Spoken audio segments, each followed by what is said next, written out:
The grind of the wagon wheels was a false rhythm of progress, a sound that had long ago replaced the beat of her own heart.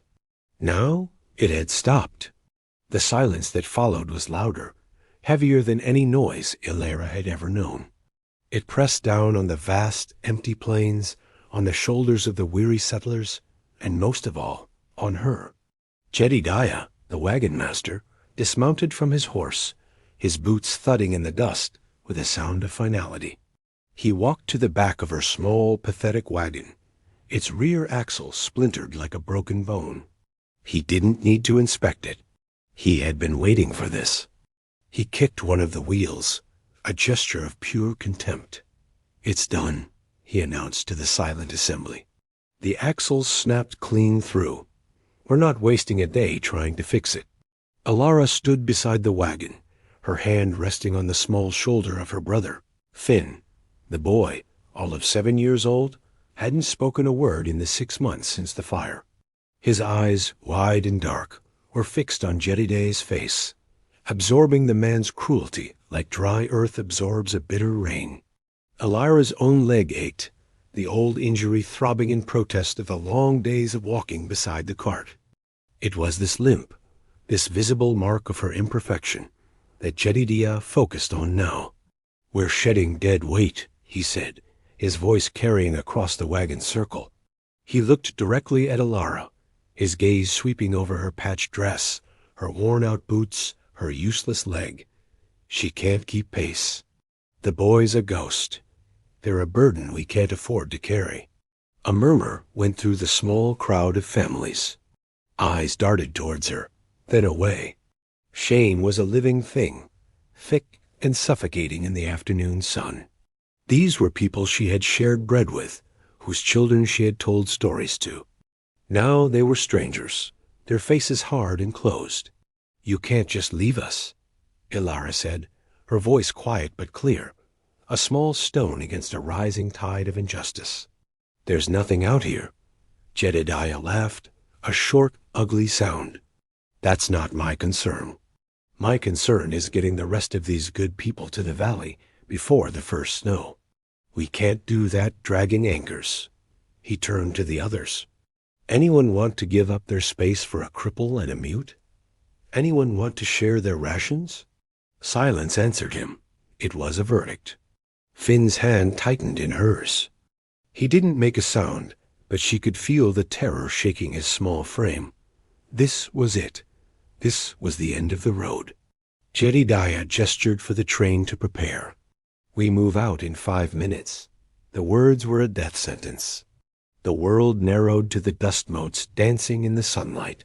The creak of leather, as drivers returned to their seats, the vast, indifferent blue of the sky. Then another sound. A single pair of boots stepping forward. It was Silas, the tracker. The man who walked at the edge of the train, never a part of it. He was a ghost of a different sort, a man of shadows and silence, hired for his skill, but kept at a distance for the sorrow that clung to him like a second skin. He stopped before Jedediah, his face unreadable. He was not a large man, but he seemed to take up all the air. "Don't leave her behind," he said. His voice was rough, like stones grinding together, unused and deep. Jedediah sneered. "Stay out of this, tracker. It's not your affair." Silas didn't look at the wagon master. His gaze found Elara, and for the first time she felt truly seen. Not as a burden, not as a cripple, but as a person. His eyes, the color of a stormy sky, held a flicker of something she couldn't name. "Call her useless all you want," Silas said, his voice low but carrying with an undeniable weight. "I see a soul worth holding on to." He looked at Finn, then back to Elara. A muscle worked in his jaw. He turned his gaze back to Jedediah, whose face had darkened with rage at the defiance. "I'll carry her." The wagon train watched, a silent jury, as Silas turned his back on Jedediah's sputtering fury. He walked not to Elara, but to his own pack mule, a sturdy, stoic animal that seemed a reflection of the man's self. With calm, efficient movements, He began unstrapping his own bedroll and supplies, making space. He didn't offer grand pronouncements or appeals to the crowd's conscience. His actions were his argument, stark and irrefutable against the vast, empty plains. He moved to Elara's broken wagon. He didn't waste a moment on the splintered axle. His assessment was quick, his eyes cataloging the few possessions she owned. A small sack of flour, a tin of coffee, a worn quilt, a little wooden chest containing her parents' meager heirlooms, and a handful of Finn's precious smooth stones. He worked without speaking, his hands gentle as he lifted the quilt, his movements deliberate as he sorted what was essential from what was merely heavy. Jedediah, watching from his horse, scoffed. "You're a fool, Silas. You'll be dead in a week. Both of you. All three of you." Silas didn't even glance his way. The world had shrunk to this small circle of dust, to the task at hand. He loaded the flour and coffee onto his mule, then the quilt. He paused at the wooden chest, his fingers brushing the lid. He looked at Elara, a silent question in his eyes. She gave a small, almost imperceptible nod. It was all she had left of them. He secured it carefully. Finally, he came to her. He stood a respectful distance away, his gaze direct. "The wagon is lost. We'll follow the train, at a distance." It wasn't a question. It was a statement of fact. A plan laid out with the simple clarity of a map. There was no pity in his voice, and for that, Elara was profoundly grateful. Pity was a currency she'd been paid in for years, and it had always felt like charity. This was different. This felt like respect. She looked at Finn, whose small face was tilted up towards the quiet, strange man. The boy's fear was still there, a shadow in his eyes, but it was mingled with a sliver of curiosity. He had seen one man condemn them, and another man save them. He was learning the measure of the world. She met Silas's gaze again, and gave another small nod. That was enough. The sound of Jedediah's command cut through the air. "Wagons, ho!" The great wheels began to turn, the familiar groans and creaks stirring the dust. One by one, the wagons pulled away, the faces of the settlers turning from them, unable to meet her eyes. They were a scar on the conscience of the train, and the easiest way to heal a scar is to not look at it. Soon they were alone. The train became a dark line on the horizon, shrinking until it was just a smudge against the setting sun. The dust settled. The silence returned, but it was a different silence now. It was not the silence of judgment, but the silence of beginning. The three of them stood in the vast emptiness. A woman with a broken past, a boy with a broken voice, and a man who had chosen to carry their weight. Silas adjusted the load on the mule, then looked to the west, where the train had gone. He took a waterskin from his belt and offered it to her. Elara took it, her fingers brushing his. His hand was calloused and warm. It was the first human touch she had felt all day that wasn't her brother's. She drank, then passed the skin to Finn, who sipped from it carefully. When she handed it back to Silas, their eyes met again. No words were needed. The sun bled across the horizon, painting the sky in strokes of orange and bruised purple. The prairie wind whispered through the tall grass, a lonely, ancient sound. "We should walk while there's still light," Silas said. He turned and started walking, setting a pace that was slow, measured, and perfectly matched to the rhythm of her limp. The world became a simple, repeating pattern. The rise and fall of the sun, the endless stretch of prairie grass, and the quiet sounds of their own existence. Silas walked 10 paces ahead, a silent scout breaking the trail. Elara followed, her limp a steady, aching metronome against the earth. Finn walked between them, a small, silent satellite orbiting the two adults who were now the whole of his universe. There were no conversations to fill the empty hours. The silence was a vast canvas, and at first it was tense and awkward. Elara found herself rehearsing sentences in her head, questions she wanted to ask, words of thanks she felt she owed. but they all died on her tongue. How could she possibly articulate the magnitude of what he had done? And what could she ask of a man who seemed to be a fortress unto himself? Silas, for his part, seemed to require no words. He communicated with the land, with the sky. He would stop, tilting his head, and a moment later she would hear the distant call of a hawk. He would crouch, examining a track in the dust she hadn't even seen, and adjust their course by a few degrees. His world was one of observation and reaction, a language she was slowly beginning to learn. Their interactions were small, non-verbal gestures that began to weave a delicate thread between them. The first evening, he built a small, smokeless fire with practiced ease. He unpacked a strip of salted jerky and a hard biscuit, breaking them into 3 equal shares. He handed Elara and Finn their portions first, his eyes never quite meeting hers, before taking his own. He ate with a slow, deliberate economy of motion, his gaze fixed on the darkening horizon, ever watchful. That night, Elara couldn't sleep. The ground was cold, the weight of their solitude immense. She watched Silas as he took the first watch, sitting with his back against a rock, a rifle resting across his knees. He was a silhouette against the star-dusted sky, so still he seemed a part of the landscape. She noticed a long L-shaped tear in the shoulder of his canvas shirt, frayed and worn.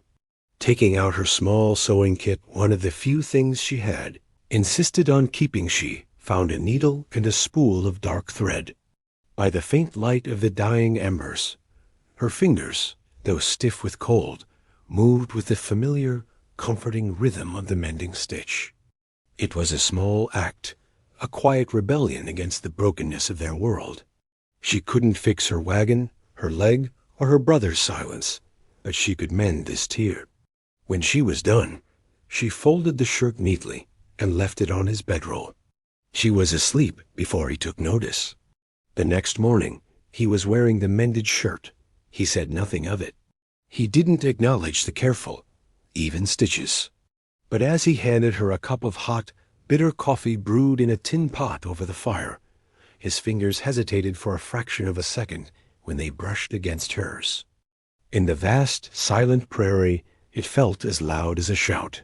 The day unfolded like the one before, walking, watching, surviving. But the silence had changed. It was no longer empty. It was filled with the unspoken knowledge of a mended shirt and a shared cup of coffee. It was the beginning of a new language, one spoken not with words, but with deeds. One that, for the first time in a long time, gave Elara a fragile sense of hope. The sky, which had been a clear and merciless blue for days, began to curdle. By midday, it was the color of a bruise, the clouds gathering on the horizon like an invading army. The wind picked up, carrying the scent of rain and a palpable tension that mirrored Elara's own unease. Silas stopped, his head raised, sniffing the air like an animal. "Storm's coming," he said, the 2 words dropping into the silence with the weight of stones. "A bad one. We need shelter." He scanned the landscape, a flat, unforgiving expanse of grass. There was nothing. No trees, no hills, just the endless earth and the threatening sky. Elara's heart sank. Finn, sensitive to the shift in atmosphere, moved closer, his small hand finding hers. Silas's gaze sharpened. He pointed to a faint line in the distance, a barely perceptible ripple in the flatness, a dry creek bed, maybe an overhang. His pace quickened, but it was still measured, never pushing her beyond what her leg could manage. The first drops of rain, cold and heavy, began to fall as they scrambled down the dusty bank of the creek bed. The wind was a physical force now, tearing at their clothes and whipping Elara's hair across her face. Silas found what he was looking for, a shallow outcropping of rock, barely deep enough to be called a cave, but it was something. It was shelter. He pushed them inside, urging the mule in after them, just as the heavens opened. The rain came down in a solid, deafening sheet, turning the dry creek into a muddy, rushing torrent within minutes. A crack of thunder split the sky, and Finn flinched, pressing himself against Elara's side with a small, choked cry. It was the first sound she had heard him make in weeks. The world outside their small haven was chaos, a maelstrom of wind and water. Inside, it was dark, cramped, and cold. Silas worked quickly, using a flint and steel to coax a tiny, sputtering flame from a handful of dry tinder he carried in an oilskin pouch. The fire was pathetic against the cold, but it was a point of light in the darkness, a center to their shrinking world. They huddled together, the three of them and the mule, a strange and desperate little family. The thunder boomed again, closer this time, and Finn began to tremble uncontrollably. Elara wrapped her arms around him, pulling the quilt over them both, and began to hum. It was an old lullaby her mother used to sing, a simple melody about a starling safe in its nest. Her voice was thin against the roar of the storm, but it was steady. Across the fire, Silas watched them. In the flickering light, his face was a mask of shadows, but Elara could see the deep ache in his eyes. He looked like a man watching a memory, something precious and lost. The storm raged, a reflection of the turmoil they each carried inside. For a long moment, he just watched, his hands resting on his knees. Then, he reached into a pouch on his belt and pulled out a small block of wood and a well-worn whittling knife. With slow, patient strokes, he began to carve. The knife moved with a quiet purpose, peeling away slivers of wood to reveal a shape within. He worked for nearly an hour, his focus absolute, the only sound the soft scrape of the blade and the fury of the storm. When he was finished, he leaned across the fire. He didn't speak. He simply held out his hand to Finn. In his palm lay a small, perfectly carved bird, its wings half spread as if ready for flight. Finn stared at it, his trembling subsiding. Slowly, hesitantly, he reached out and took the bird. His small fingers closed around the smooth wood. He looked from the bird to Silas, his dark, frightened eyes holding a flicker of wonder. It was a simple gift, an anchor in the storm, an unspoken promise that even in the midst of chaos, something whole and beautiful could be made. The storm broke with the dawn. It left behind a world that felt scoured clean, the air crisp and cool, the prairie grasses heavy with moisture and glittering in the new light. The sky was a pale, hopeful blue. As they emerged from their rocky shelter, it felt like stepping into a new chapter. The ordeal had changed them. The silence that fell between them as they began to walk again was different. It was no longer the silence of strangers, but the comfortable, easy quiet of people who had weathered something together. The shared vulnerability of the storm had eroded some of the walls between them. Elara found her voice first. The questions that had once seemed impossible to ask now felt natural. "How did you learn to read the weather like that?" she asked, her voice a little rough from disuse. Silas glanced back at her, his expression unreadable as ever, but he answered, "My father taught me. He said the sky tells a story, if you know the language." "And the carving?" He was quiet for a long moment, his hand unconsciously going to the pouch where he kept his knife. "My wife, she liked birds." It was the first time he had mentioned a wife. The word hung in the air between them, heavy with all that was unsaid. A past filled with a sorrow, so deep he rarely spoke of it. Elara didn't press, but she felt a profound wave of empathy for this quiet, haunted man. She offered a piece of her own story in return, a silent trade of truths. "The fire that took our parents, it started in the barn. I was pulling Finn out when a beam fell. She didn't have to touch her leg." He understood. It was a sparse exchange, just a few sentences spoken into the vastness of the plains, but it was a foundation. They were learning the architecture of each other's pain. Finn, too, was changed. He held the small wooden bird constantly, its smooth shape a permanent fixture in his hand. He still didn't speak, but he began to interact with the world again in small ways. He would point out a distant herd of antelope or a brightly colored wildflower, his eyes wide with a rediscovered sense of wonder. He started walking closer to Silas, occasionally looking up at the man with a cautious curiosity, the wooden bird a tangible link between them. A few days later, they came across a shallow, fast-running river, too wide to cross easily. Without a word, Silas began unburdening the mule. He then walked into the churning water, testing the depth and the current. Finding a viable path, he returned. He looked at Elara, then at her leg. "I can carry you," he said, the offer simple and direct. Before, she would have flushed with shame, insisting she could manage. But now, she saw the offer for what it was. Not pity, but practicality. A partnership. She simply nodded.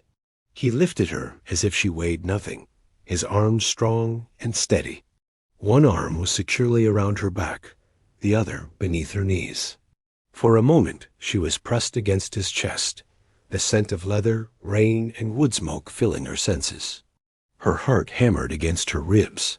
He carried her across the river, his steps sure-footed on the slippery rocks, and then returned for Finn, holding the boy's hand tightly as they waded through together. On the other side, as he set her down, their eyes met. The world seemed to fall away, leaving only the sound of the rushing water and the unspoken understanding that passed between them. They were no longer just three survivors. They were becoming something more. Something that, against all odds, was beginning to feel like family. Their supplies were dwindling.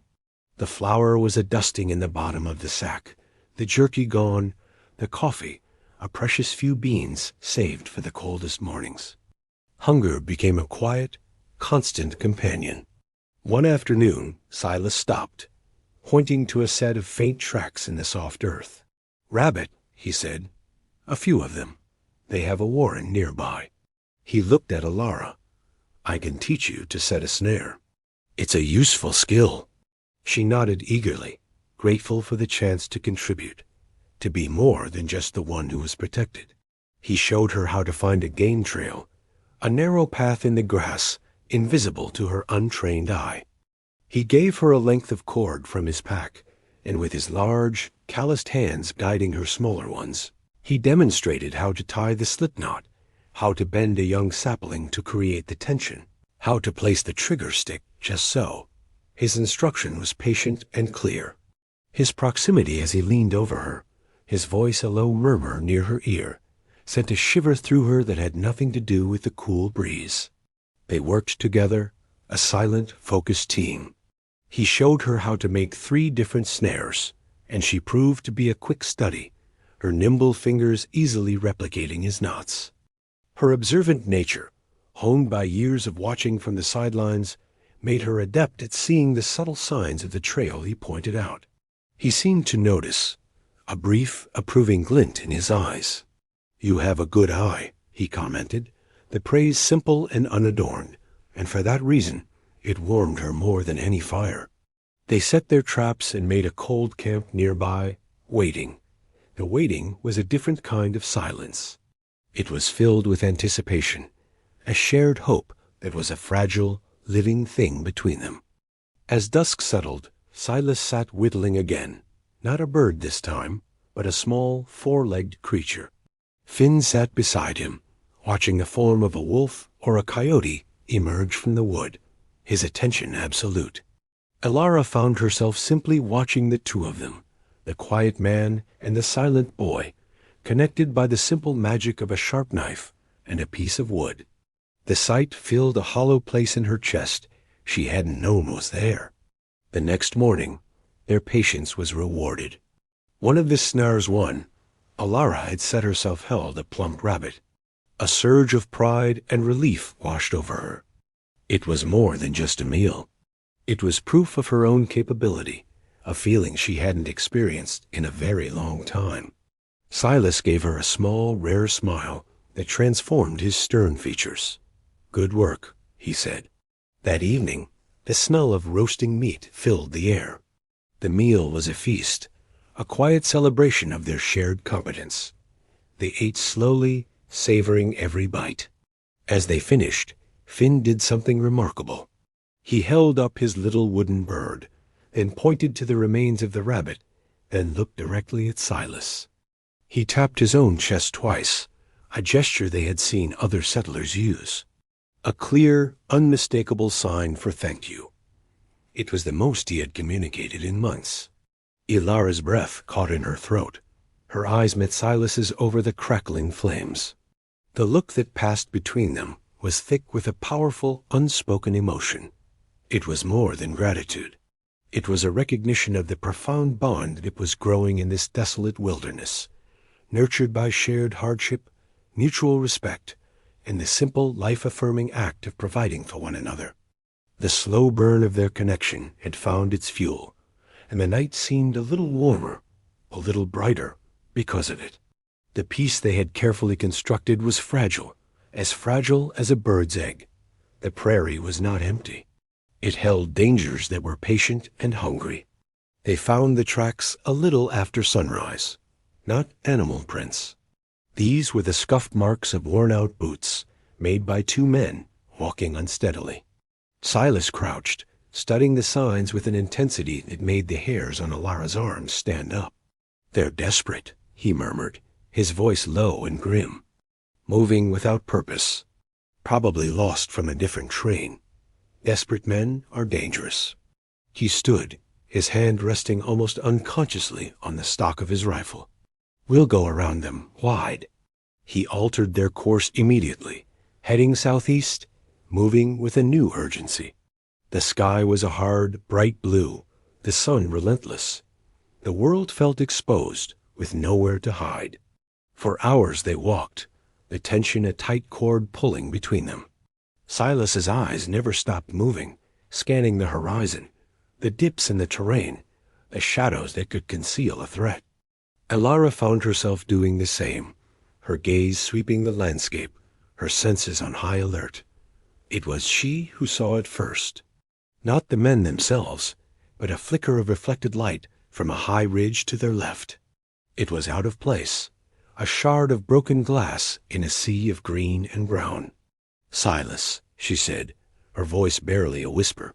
He stopped instantly, his body going tense. She pointed, up there, on the ridge. His eyes followed her direction, and he swore softly under his breath. "They've seen us."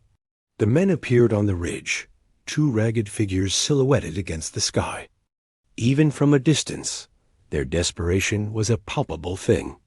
They started down the slope, their movements clumsy but determined. They had seen the mule, a clear sign of supplies. "We can't outrun them," Silas said, his voice flat and calm, a stark contrast to the frantic beating of Elara's heart. He was not a man of violence, she knew that instinctively, but she also knew he was a man who would protect them. He led them at a quick pace towards a jungle of large boulders, the only cover for miles. "Stay here," he commanded, pushing Elara and Finn behind the largest rock. "Stay down and do not make a sound." He moved away, not to confront the men head-on, but to a position a little higher up, giving him a tactical advantage. He melted into the rocks and shadows, his rifle ready but not raised. The men drew closer, shouting now. Their voices were hoarse, cracked with thirst. "Hey, you with the mule. We just want water. Share what you've got." Silas didn't answer. Silence was his weapon. The men, emboldened by the lack of response, scrambled towards the boulders. Elara held Finn tightly, her body shielding his, her heart pounding a frantic rhythm against his back. One of the men, bearded and wild-eyed, rounded the rock where they were hiding. His eyes widened as he saw them, a flicker of surprise, followed by a greedy, triumphant grin. He lunged for Elara. Before he could take a second step, Silas's voice cut through the air, cold and sharp as a shard of ice. "That's far enough." The man froze, his head snapping up towards the sound.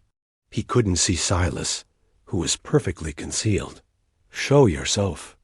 The man's partner yelled, his voice shaky. "Leave the supplies and the woman, and we'll let you go." "Here's what's going to happen," Silas called back, his voice echoing off the rocks. "You're going to turn around and walk away. There's a spring 2 miles west of here. You'll find it if you follow that hawk." A hawk was indeed circling in the western sky. Elara hadn't even noticed it. The first man sneered, taking another step toward Elara. "I think we'll take our chances here."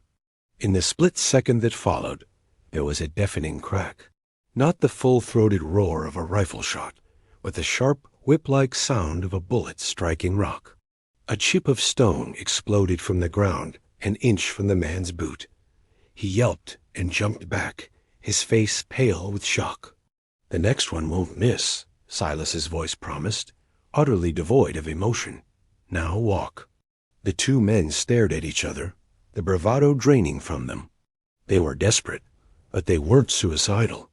They turned and scrambled away, disappearing back over the plains. Silas emerged from the rocks only when they were distant specks. He walked back to Elara and Finn, his face grim. Elara was shaking, a delayed reaction of fear and adrenaline. As she tried to stand, her legs felt weak.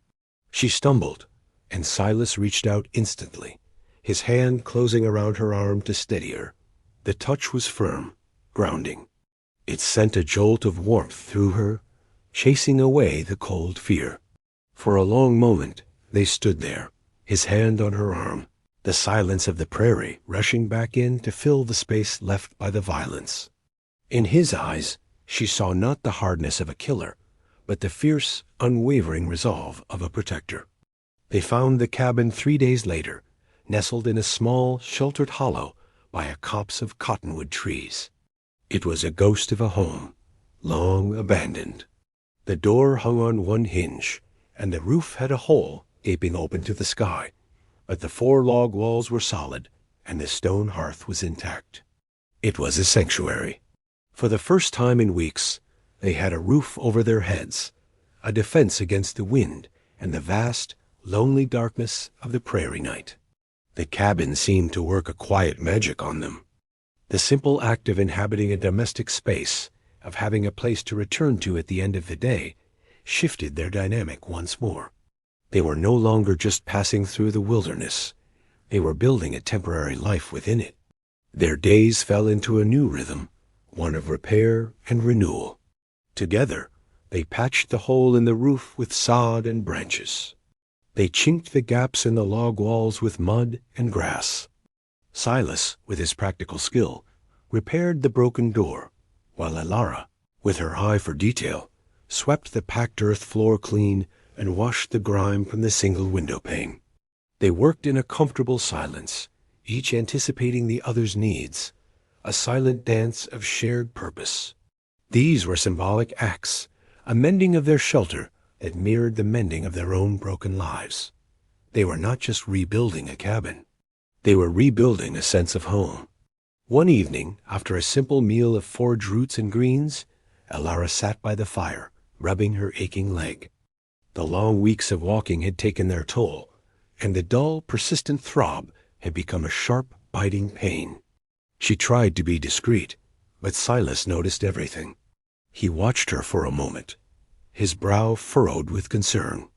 Then he got up and left the cabin without a word. He returned a short while later, his hands full of broad green leaves.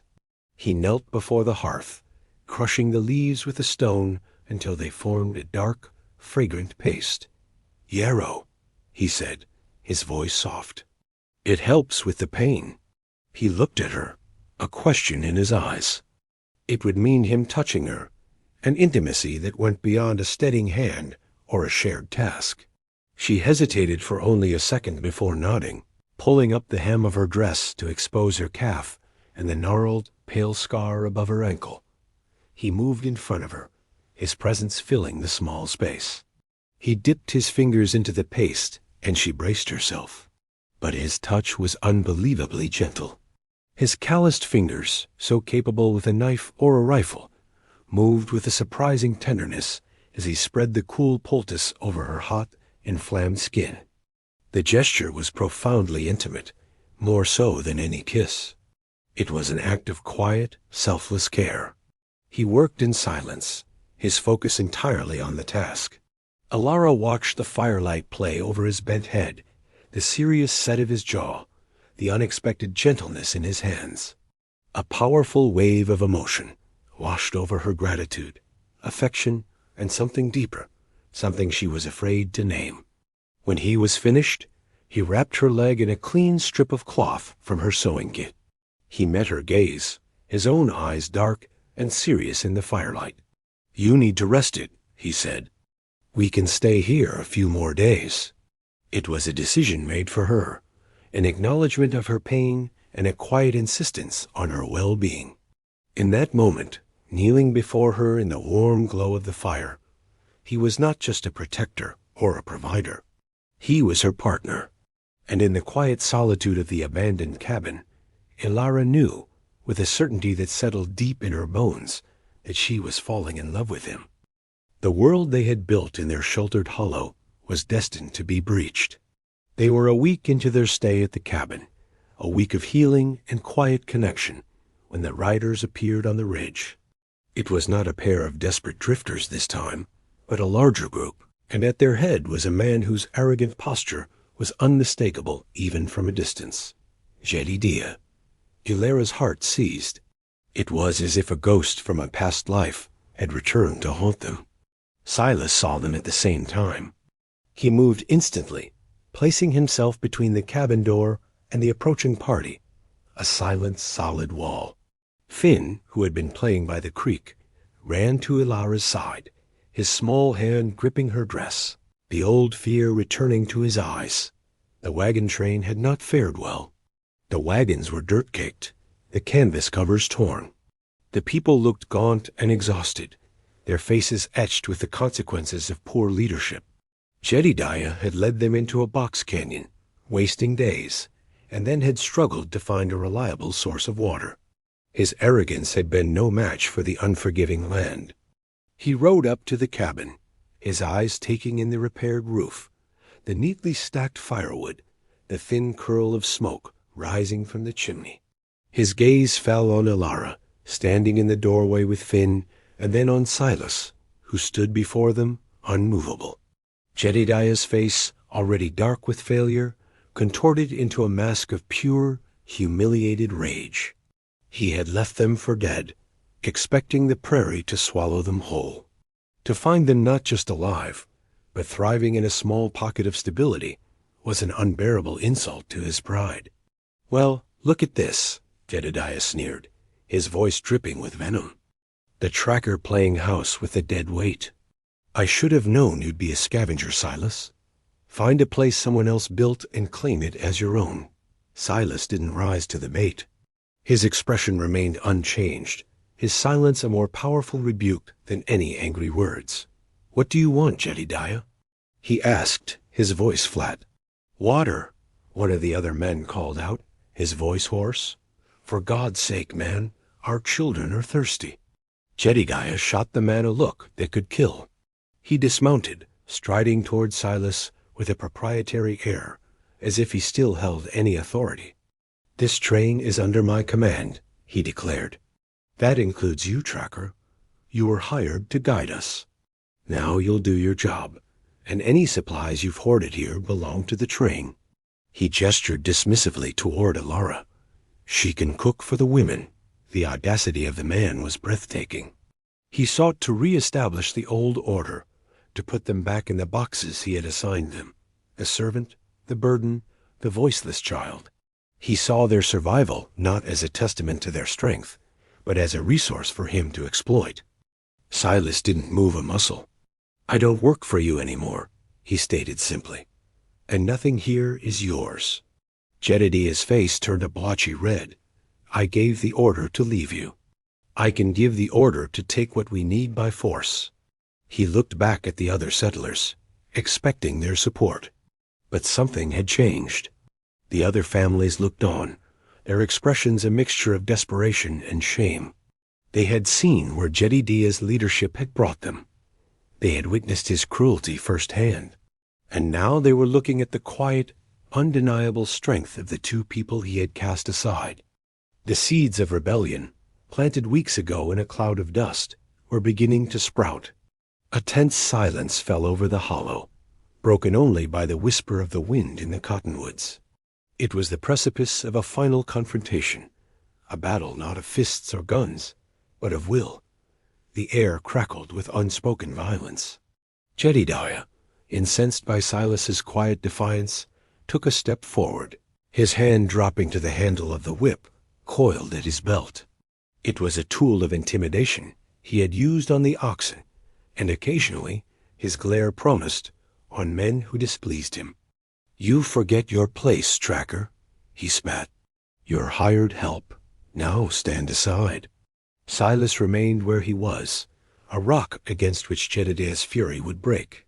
He didn't raise his voice. He didn't draw his weapon. He simply held his ground, his presence a shield for the small family behind him. "You will not touch them," he said. The words were not a threat. They were a vow, spoken with the calm certainty of a sunrise. The simplicity of the statement, its absolute finality, seemed to stun Jedediah more than any shouted challenge could have. The wagon master hesitated, his bluff called. He glanced back at his followers, seeking the reinforcement of their numbers. But he found none. The settlers watched, their faces weary and disillusioned. They had followed this man out of fear and habit, but his authority was a hollow shell, and Silas had just cracked it wide open. It was Elara who moved next. She stepped out from behind Silas, her limp more pronounced from her still healing leg, but her posture was erect, her gaze steady. She was not the same woman who had stood trembling beside a broken wagon. The prairie had forged a new strength in her, a quiet courage that now shone from her eyes. She looked not at Silas, but directly at Jedediah, and when she spoke, her voice was not filled with the anger he expected, but with a profound, sorrowful pity that was far more devastating. "All this way?" she said, her voice carrying in the tense quiet. "You've led these people all this way, and you haven't learned a thing. You think strength is in a loud voice and a heavy hand. You think value is measured by how fast a person can walk." Her gaze swept over the thirsty, exhausted families. "These people aren't dead weight, Jedediah. They're souls, just like us." She then turned to the other settlers, her expression softening. "There's a creek just behind the cabin," she said, her voice gentle. "It runs clean and cold. There's enough water for everyone, for your children." This act of grace was the final blow. In offering the very thing Jedediah sought to take by force, she exposed his cruelty for what it was, petty, selfish, and weak. She demonstrated a brand of leadership he could never comprehend, one rooted in compassion, not control. A woman he had deemed useless had just offered them salvation. The settlers stared at her, then at their fuming leader, and the choice was clear. One by one, they began to dismount, their movements slow and deliberate. A mother with a crying toddler in her arms was the first to walk towards the cabin, her eyes filled with a mixture of gratitude and shame. "Thank you," she whispered as she passed Elara. Another family followed, and then another. They moved past Jedediah as if he were a ghost, his authority vanishing into the prairie air. He was left standing alone, a king with no subjects, his power broken not by a show of force, but by a quiet act of kindness. His reign was over. Jedediah stood alone in the dust, a monument to his own broken pride. He watched as the people he had commanded, the people whose lives he held in his hands, turned their backs on him. They chose the quiet strength of Silas and the compassionate grace of Elara over his blustering tyranny. Without another word, he mounted his horse and rode away, not back towards the train, but east, back into the wilderness that had defeated him. No one watched him go. Their focus was on the life-giving water of the creek, on the small cabin that had become an unlikely haven. The remaining families drank their fill, their relief palpable. They approached Silas, their former tracker with a newfound respect. It was Mr. Abernethy, a farmer with kind eyes and a weary face, who spoke for them. "We were wrong to let him leave you," he said, his voice heavy with contrition. "We were scared. We let his cruelty make us cowards." He looked at Silas, his gaze direct. "We're lost. Would you guide us?" "To the valley?" Silas looked at Elara. He did not make this decision alone. Her opinion, her safety, her place in this new configuration was paramount. She met his gaze and gave a small, firm nod. This was their chance to forge a new community, one built on the lessons they had learned in the wilderness. "I will guide you," Silas said, turning back to Abernethy, "but on my terms. We travel at a pace everyone can manage. We share what we have. And Elara and Finn are to be treated as family. They are not outcasts." A murmur of agreement went through the small crowd. They were no longer a wagon train led by a tyrant. They were a small band of survivors, a found family, with Silas and Elara at their heart. The journey resumed the next day, but the atmosphere was transformed. The oppressive tension was gone, replaced by a quiet cooperation. Elara no longer walked at the edge, but in the center, her wagon's few supplies now shared among the group. People spoke to her, asked after her leg, offered Finn a piece of dried apple. The change was profound. They were no longer defined by their perceived weaknesses, but by the strength they had proven they possessed. A few nights later, as they sat around a large communal fire, a small miracle occurred. The children were playing a quiet game nearby, their laughter a gentle sound in the twilight. Finn sat a little apart, as usual, clutching his carved bird. One of the little girls, a shy child named Sarah, stumbled and fell near him. She began to cry, more from surprise than pain. Elara started to rise, but stopped. Finn was looking at the crying girl, his expression one of deep concern. He hesitated, then slowly he got up and walked over to her. He held out his wooden bird, offering his most prized possession as a comfort. Sarah stopped crying, looking at the bird with wide, curious eyes. Finn then looked at his own sister, who was watching him with tears welling in her own eyes. He opened his mouth, and a small, rusty sound emerged, a voice that had not been used for half a year. Elara. It was just her name. A whisper, but it was everything. A wave of cathartic joy washed over her, so powerful it almost brought her to her knees. She rushed to him, gathering him into her arms, holding him tight as tears of relief streamed down her face. Across the fire, Silas watched, his face illuminated by the flames. He didn't smile, but the deep ache in his eyes seemed to lessen, replaced by a profound warmth. As Elara looked up, her tear-streaked face radiant with happiness, his eyes met hers. He reached across the small space between them and laid his hand over hers. It wasn't a gesture of passion, but of deep, abiding connection. A simple, solid promise of a shared future, forged in hardship and sealed in a moment of pure, unadulterated hope. The valley, when they finally reached it, was more beautiful than any of them had dared to imagine. It was a promise fulfilled, a swath of green nestled between protective, timber-covered mountains, a river snaking through its center like a ribbon of silver. The air was clean and sweet, with the scent of pine and rich earth. It was a place for new beginnings. The small company of settlers chose their plots of land, their voices filled with a renewed energy as they spoke of planting crops and building homes. There was a sense of community, of shared purpose, that had been absent under Jedidah's rule. They had arrived not as conquerors of the land, but as humble participants, their arrogance stripped away by the journey. Silas and Elara chose a piece of land a little way up the valley, where the creek they had followed met the main river. It was a quiet spot, with a view of the snow-capped peaks and a stand of tall aspens whose leaves trembled like gold coins in the breeze. The work was hard, but it was joyful work.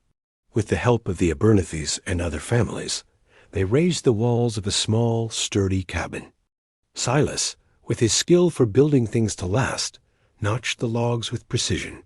Elara, with her eye for creating a home, planned the layout, ensuring the main window would face the sunrise. Finn, now speaking in quiet, short sentences, was a whirlwind of helpful energy, carrying wooden pegs and fetching tools, his laughter echoing in the clear mountain air. The scars of their past remained. Elara's legs still ached on cold nights, and Finn sometimes fell silent when a memory was triggered by a loud noise or a sudden shadow. Silas still carried a deep well of sorrow within him, a quiet grief for the family he had lost. But the scars were no longer open wounds.